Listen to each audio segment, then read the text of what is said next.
എല്ലായിടങ്ങളിലും mock polling തുടങ്ങിക്കഴിഞ്ഞിട്ടുണ്ട്. നമുക്ക് സജോ ദേവേസിയയിലേക്ക് കൂടി പോകണം. തെക്കൻ കേരളത്തിൽ സാഹചര്യം നോക്കി, മലബാറിലെ സാഹചര്യം നോക്കി നമുക്ക് എറണാകുളത്തേക്ക് കൂടി പോയാൽ, എറണാകുളത്ത് സജോ ഏത് ബൂത്തിലാണുള്ളത്? എല്ലായിടത്തും മോക്ക് പോളിംഗ് ഒക്കെ തുടങ്ങിയിട്ടുണ്ട്. അവിടുത്തെ ഒരു സാഹചര്യം എന്താണ്? വിനിത, ഞാൻ നിൽക്കുന്നത് നോർത്ത് പറവൂർ, അതായത് പറവൂർ നിയോജക മണ്ഡലത്തിലെ ഒരു ബൂത്തിലാണ്. കേസരി ബാലകൃഷ്ണപിള്ള മെമ്മോറിയൽ കോളേജാണ്. ഇവിടെയാണ് പ്രതിപക്ഷ നേതാവ് വി ഡി സതീശൻ വോട്ട് രേഖപ്പെടുത്തുക. ഞാൻ നിൽക്കുന്നത് 135 നമ്പർ ബൂത്തിലാണ്. ഇവിടെ നമുക്ക് കാണാൻ നോർത്ത് പറവൂർ മണ്ഡലത്തിലെ 8 സ്ഥാനാർത്ഥികളാണുള്ളത്. പ്രതിപക്ഷ നേതാവ് വി ഡി സതീശനെ നേരിടുന്നത് ഇ ടി ടൈസൺ മാസ്റ്ററാണ്. ഒപ്പം നമുക്കറിയാവുന്നതുപോലെ ഇപ്പോൾ ഇവിടെ മോക്ക് പോളിംഗ് തുടങ്ങിയിട്ടുണ്ട്. പക്ഷേ അതോടൊപ്പം തന്നെ ഒരു സവിശേഷത, എല്ലായിടത്തും നമുക്കറിയാവുന്നതുപോലെ വെബ് കാസ്റ്റിംഗ് ഉണ്ട്. നമുക്ക് ദൃശ്യങ്ങളിൽ കാണാം വെബ് കാസ്റ്റിങ്ങിന് വേണ്ടിയുള്ള സംവിധാനം ഒരുക്കിയിട്ടുള്ളത്. അപ്പോൾ അങ്ങനെയുള്ള ക്രമീകരണങ്ങളിലേക്ക് വളരെ പെട്ടെന്ന് പോയാൽ ഇപ്പോൾ നമുക്ക് കാണാം അവിടെ വെബ് കാസ്റ്റിംഗ് സംവിധാനമുണ്ട്. അപ്പോൾ അതുകൂടാതെ ഇപ്പോൾ കയറുമ്പോൾ ഇവിടെ നമുക്ക് മൊബൈൽ ഫോൺ ഇടാനുള്ള പൗച്ച്, ഒരു പ്രത്യേക ക്രമീകരണം എന്ന നിലയ്ക്ക് എല്ലായിടത്തും ഒരുക്കിയിട്ടുണ്ട്. ഞാൻ പറഞ്ഞില്ലേ, മൊബൈൽ വെക്കാനുള്ള സംവിധാനമാണ്. സജോ ഒന്നുകൂടി കാണിക്കൂ, ആളുകൾക്ക് അതിൽ ഒരു കൺഫ്യൂഷൻ ഉണ്ടാവരുതല്ലോ. ഈ മൊബൈൽ ഫോൺ എവിടെ വെക്കണം എന്താണെന്നൊക്കെ കൃത്യമായി പോളിംഗ് ബൂത്തിലേക്ക് എത്തിയാൽ അവിടെ ഒരു പൗച്ച് സൂക്ഷിച്ചിട്ടുണ്ടാവും. അവിടെയാണ് മൊബൈൽ വെക്കേണ്ടത്. സജോ ഒന്നുകൂടി കാണിക്കാമോ ദൃശ്യങ്ങൾ? വിനിത, അത് തന്നെയാണ്. അതായത് ഈ വോട്ട് പോളിംഗിന്റെ ഒരു സ്വകാര്യത പരിഗണിച്ച് ബൂത്തിനകത്തേക്ക് അനുവദിക്കില്ല. അപ്പോൾ സ്വാഭാവികമായും അവിടെ അതാണ് ബൂത്ത്. ഇപ്പോൾ ഉദാഹരണത്തിന് ഇതാണ് ബൂത്തെങ്കിൽ ഇവിടെയാണ്, അതായത് ഒരു പോർട്ടബിൾ രീതിയിലാണ് ഒരുക്കിയിട്ടുള്ളത്. ഇവിടെ നമുക്ക് ഈ സൂക്ഷിക്കാനുള്ള മൊബൈൽ ഫോൺ ഡിപ്പോസിറ്റ് ബാഗ് എന്ന പേരൊക്കെ എഴുതി വെച്ചിട്ടുണ്ട്. ഇത് ബൂത്തിനോട് ചേർന്ന് ഇവിടെ ഇങ്ങനെ സ്ഥാപിച്ചിട്ടുണ്ട്. അപ്പോൾ നമ്മുടെ മൊബൈൽ ഫോൺ കൈവശമുണ്ടെങ്കിൽ ഇവിടെ നിക്ഷേപിക്കാം. അകത്ത് കയറി വോട്ട് ചെയ്ത് ഇത് ആണ് എൻട്രി. ആ എൻട്രി വഴി കയറി എക്സിറ്റ് വഴി പുറത്തേക്ക് ഇറങ്ങി ഇവിടെ വന്ന് ഈ ഫോൺ എടുത്ത് തിരികെ മടങ്ങാം. ഇതാണ് അതിൻ്റെ ഒരു സംവിധാനം. ഇവിടെ പ്രിസൈഡിംഗ് ഓഫീസർമാരൊക്കെ നേരത്തെ തന്നെ, ഇവിടെയുള്ള ഉദ്യോഗസ്ഥർ, പോളിംഗ് ഉദ്യോഗസ്ഥരൊക്കെ നേരത്തെ തന്നെ എത്തുകയും ഒപ്പം രാഷ്ട്രീയ പാർട്ടി പ്രതിനിധികളും എത്തുകയും മോക്ക് പോളിംഗ് അതിപ്പോഴും പുരോഗമിച്ചുകൊണ്ടിരിക്കുന്നുണ്ട്. നേരത്തെ തന്നെ തുടങ്ങിയതാണ്. നിശ്ചയിച്ചതിൽ നിന്നും നേരത്തെ യഥാർത്ഥത്തിൽ തുടങ്ങാൻ കഴിഞ്ഞു എന്നാണ്. ആ കാര്യത്തിൽ എന്തെങ്കിലും ഒരു പോരായ്മയോ മറ്റോ ഇല്ല. അവിടെ അത് അതാണ് ശരി. സജോ ഏതായാലും ഉഷാറായി നിൽക്കൂ. കൂടുതൽ ദൃശ്യങ്ങളിലേക്ക് നമുക്ക് എത്താം. ഇപ്പോൾ സജോ കാണിച്ചതുപോലെ മൊബൈൽ സൂക്ഷിക്കുന്നതിന് വേണ്ടി ഒരു പ്രത്യേക സംവിധാനം എല്ലാ ബൂത്തുകളുടെയും പുറത്തുണ്ടാകും. ഒരു കാര്യം ഓർത്തോളൂ, ഈ പൗച്ചിൽ മൊബൈൽ വെച്ചിട്ട് അത് മറന്നിട്ട് പോരണ്ട.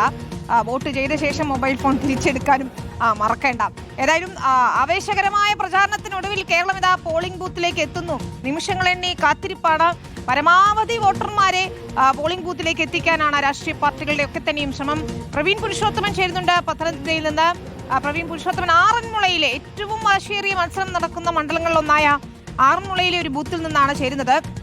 നമുക്കറിയാവുന്ന പോലെ ആരോഗ്യമന്ത്രി വീണ ജോർജ്, കോൺഗ്രസിന്റെ യൂത്ത് കോൺഗ്രസിന്റെ കരുത്തുറ്റ മുഖമായ അബിൻ വർക്കി, ഒപ്പം BJPയുടെ മുതിർന്ന നേതാവ് കുമ്മനം രാജശേഖരൻ, ഇവർ 3 പേരും തമ്മിലുള്ള ഒരു ത്രികോണ പോരാട്ടം നടക്കുന്ന ആറന്മുളയിൽ നിന്നാണ് പ്രവീൺ പുരുഷോത്തമൻ ചേരുന്നത്. പ്രവീൺ, നമുക്കിപ്പോൾ ഒരു പ്രവചനം സാധ്യമല്ലെങ്കിൽ കൂടി വലിയ ആവേശമാണ് ആറന്മുളയിൽ. ഏത് ബൂത്തിലാണുള്ളത്?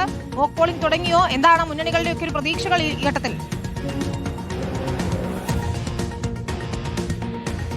ഗുഡ് മോർണിംഗ് വിനീത. ഞാനിപ്പോൾ നിൽക്കുന്നത് ആറന്മുള നിയമസഭാ മണ്ഡലത്തിലെ പത്തനംതിട്ട കാതോലിക്കറ്റ് സ്കൂൾ ആ പോളിംഗ് ബൂത്തിലാണ്. നമുക്കറിയാം, ഇക്കുറി ഈ തെരഞ്ഞെടുപ്പ് അതിൻ്റെ വോട്ടിംഗ് എന്ന് പറയുന്നത് ഒരു ആഘോഷം എന്ന് തന്നെയാണ് തെരഞ്ഞെടുപ്പ് കമ്മീഷൻ പറയുന്നത്. ഇപ്പോൾ നമുക്ക് അലങ്കാരങ്ങളൊക്കെ കാണാം. ഈ പോളിംഗ് ബൂത്തിലേക്ക് കടന്നു വരുന്ന ഭാഗത്ത് തന്നെ മനോഹരമായി ലൈറ്റുകളൊക്കെ ക്രമീകരിച്ചിരിക്കുന്നു. ഒപ്പം തന്നെ തെരഞ്ഞെടുപ്പ് കമ്മീഷൻ്റെ ബോർഡൊക്കെ ഉണ്ട്. Democracy starts with you, go vote എന്ന ആഹ്വാനമൊക്കെ ചെയ്തുകൊണ്ടുള്ള മനോഹരമായിട്ടുള്ള ബാനറുകളൊക്കെ ഉണ്ട്. ഒപ്പം ലൈറ്റുകളുണ്ട്. ഈ സ്കൂളിൻ്റെ ഒരു പ്രത്യേകത, ഇത് വളരെ മനോഹരമായിട്ടൊരു സ്കൂളാണ്. വോട്ട് ചെയ്യാൻ വരുന്നവർ ഈ ദൃശ്യങ്ങൾ കാണുമ്പോൾ തന്നെ അവർക്ക് മനസ്സിൽ ഒരു സന്തോഷമൊക്കെ തോന്നും. ധാരാളം ചെടികളൊക്കെ സ്ഥലം അവിടെ കണ്ടില്ലേ, ലൈറ്റൊക്കെ സ്ഥാപിച്ച് വളരെ മനോഹരമാക്കിയിരിക്കുന്നു. ഇന്നലെ തന്നെ ഇതിൻ്റെ എല്ലാ ഒരുക്കങ്ങളും ഇവിടെ പൂർത്തിയായിട്ടുണ്ട്. മറ്റൊരു പ്രത്യേകത, ഈ പോളിംഗ് ബൂത്തിൽ പഴയ കുറേ നല്ല ഫോട്ടോസ് ഇവിടെ സ്ഥാപിച്ചിട്ടുണ്ട്. അതായത് ഓരോ തെരഞ്ഞെടുപ്പിലും വോട്ടർമാർ പോൾ ചെയ്യാൻ പോകുമ്പോൾ അതാത് പോളിംഗ് ബൂത്തിലെ ദൃശ്യങ്ങൾ അത് മനോഹരമായി ഒരിടം തന്നെ ഇവിടെ ഒരുക്കിയിട്ടുണ്ട്. ഈ ഭാഗത്തു കൂടിയായിരിക്കും വോട്ടർമാർ ആ പോളിംഗ് ബൂത്തിലേക്ക് എത്തുക. ഈ കാതോലിക്കറ്റ് സ്കൂളിൽ ഇപ്പോൾ മോക്ക് പോളിംഗ് ആരംഭിച്ച് കഴിഞ്ഞിട്ടുണ്ട്. നമുക്ക് ആ ഒരു കൂടാരമൊക്കെ ഇവിടെ സജ്ജീകരിച്ചിരിക്കുന്നത് കാണാൻ കഴിയും. കണ്ടില്ലേ, പോളിംഗ് എന്ന് പറയുന്നത് തന്നെ ജനാധിപത്യത്തിന്റെ ഏറ്റവും മനോഹരമായിട്ടുള്ളൊരു കാഴ്ചയാണ്. അപ്പോൾ പ്രായമുള്ള ആളുകൾ വോട്ട് ചെയ്യാൻ കഴിഞ്ഞ വർഷങ്ങളിലൊക്കെ എത്തിയവർ, അപ്പോൾ ഇത്തവണ വോട്ട് ചെയ്യാൻ എത്തുന്നവരുടെ ഒരു ശ്രദ്ധയ്ക്ക് പ്രവീൺ ചേട്ടൻ പറയുന്നു, ഫോട്ടോ എടുത്തിട്ടുണ്ടെങ്കിൽ തീർച്ചയായും ചിലപ്പോൾ അടുത്ത തവണത്തെ തെരഞ്ഞെടുപ്പിൽ ഇതുപോലെ ഇടം പിടിക്കും ആ ഫോട്ടോ സെഷനിൽ, അല്ലേ പ്രവീൺ? അതെ വിനീത, അത് തന്നെയാണ്. കഴിഞ്ഞ കാലങ്ങളിൽ വോട്ട് ചെയ്ത ആളുകൾ അത് വോട്ട് ചെയ്യാൻ എത്തിയ സമയത്തെ ദൃശ്യങ്ങളാണ്. ഈ പത്തനംതിട്ട ജില്ലയുടെ ഒരു പ്രത്യേകത മലയോര മേഖല ആയതിനാൽ പല പോളിംഗ് ബൂത്തുകളും ഉയരത്തിലൊക്കെയാണ്. അപ്പോൾ ധാരാളം ചവിട്ടുപടികളൊക്കെ കയറി പോകേണ്ടി വരും. അപ്പോൾ അങ്ങനെയുള്ള സമയത്ത് അവരെ സഹായിക്കുന്ന ആ ഒരു ഫോട്ടോ നമുക്ക് കാണാം. പ്രായമുള്ള ഒരു വോട്ടറെ അവിടെയുള്ള ആളുകൾ സഹായിക്കുകയാണ്. അത് വോട്ട് ചെയ്തിട്ട് തിരിച്ചിറങ്ങുന്ന സമയമാണ്. മറ്റൊന്ന് കണ്ടില്ലേ ഈ ദൃശ്യത്തിൽ ഞാനൊരു കാര്യം പറയട്ടെ, ഇന്നിപ്പോൾ അവിടെ നിന്ന് നൽകാവുന്ന കൗതുകകരമായ ഒരു വിഷ്വൽ, ഈ ചേച്ചിമാരൊക്കെ ഇന്ന് വോട്ട് ചെയ്യാൻ വരുന്നുണ്ടെങ്കിൽ അവരുടെ ഫോട്ടോ കാണുമ്പോൾ എന്തായിരിക്കും അവരുടെ റിയാക്ഷൻ എന്നതും രസകരമായ ഒരു ദൃശ്യമായിരിക്കും കേട്ടോ.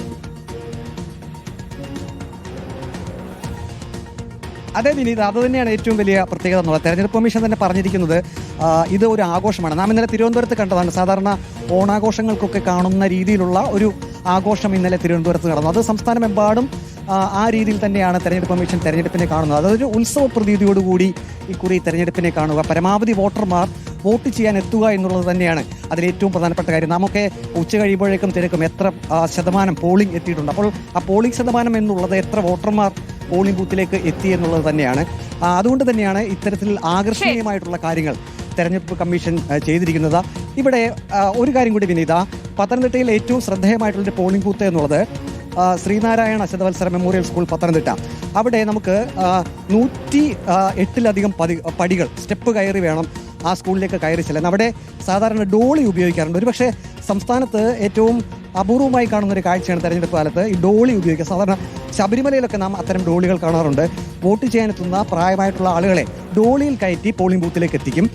ഇക്കുറിയും അവിടെ അങ്ങനെ തന്നെ ആണ് എന്നാണ് നമുക്ക് മനസ്സിലാക്കാൻ കഴിയുന്നത്. അങ്ങനെ നിരവധി കാഴ്ചകൾ കൂടി ഉണ്ടാകും. പ്രവീൺ, വീണ്ടും ദൃശ്യങ്ങൾ എത്താൻ ഞാൻ പറഞ്ഞ ദൃശ്യം മറക്കണ്ട, നമുക്ക് പ്രേക്ഷകരിലേക്ക് എത്തിക്കണം. അവരുടെ ഫോട്ടോകൾ കാണുമ്പോൾ എന്താണ് അവരുടെ റിയാക്ഷൻ എന്നത് വളരെ പ്രധാനമാണ്. നമ്മൾ പറഞ്ഞത് ആറന്മുള മണ്ഡലത്തെ കുറിച്ചാണ്. വീണ ജോർജ്, അബിൻ വർക്കി, കുമ്മനം രാജശേഖരൻ ടൈറ്റ് ഫൈറ്റ് നടന്ന മണ്ഡലമായ ആറന്മുളയിലെ കത്തോലിക്കറ്റ് സ്കൂളിൽ നിന്നാണ് പ്രവീൺ പുരുഷോത്തമൻ ചേർന്നത്. ഒരുപക്ഷെ ഏറ്റവും വാശിയേറിയ പോരാട്ടം ഇത്തവണ നടന്ന മണ്ഡലങ്ങളിൽ ഒന്നുകൂടിയാണ് ആറന്മുള.